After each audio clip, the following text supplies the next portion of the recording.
Now this is from my childhood, the Vectrex. This was before even the NES. As you can see, it's much different than Atari because it's it's polygons. I think it's vector lands. You can definitely try. Looks like you've already exploded. And there's the huge ship, which I guess those are stars that turn into the bad guys. It's kind of like asteroids.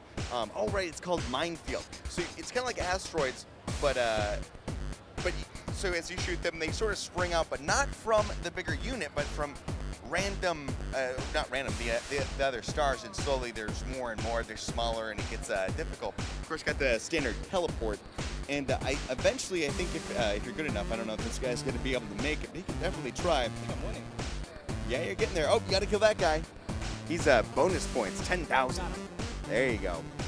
And eventually they start sending out like little mines that sort of explode on you. Normally, at first they just go out randomly, and then they start following you, and then you die because it just keeps going on forever and ever. Yeah, that's the classic way to hold the controller. I mean, you've got 4 buttons there, 4 fingers. I think it's rather obvious. And see, watch out for those guys over there. They shoot out little exploding things at you. And if he were a non-casual gamer, maybe he might have missed it, but...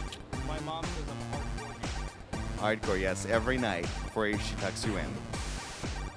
Did you get your gamer toothpaste? You gotta brush your teeth. Remember, there's the teleport button, which teleports you randomly, sometimes into the enemies themselves. And let's see if you can make it through there. Yeah, you can also boost around, ramps all around, because, I mean... They're not going to make you bump around. The screen's too small to confine you like that. You couldn't do anything.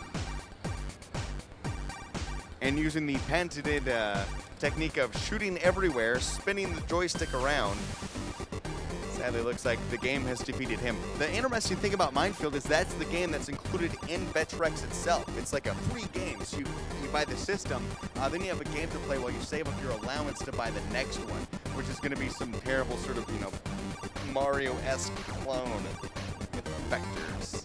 Jesus Christ. Seen that as a kid, going like, man, one day I'll be able to play that Super Nintendo. Nope, not even once. No, wait, I remember back in like '99, I think my sister's friends gave it to her, and we had a Super Mario World and Super Mario Kart, and that was the first time I ever played it. It wasn't that one. It was the new, I think the newer one that looked a little bit different. It was like less blocky. We had that one for a while. Then I traded it from GameStop for a PlayStation 1. I feel like that was a bad move, but I still have the PlayStation somewhere. I think it's at my parents' house though. It was a great deal because the lid. No, it wasn't the lid. The lid was fine. It was the very back of it where you plug into the TV.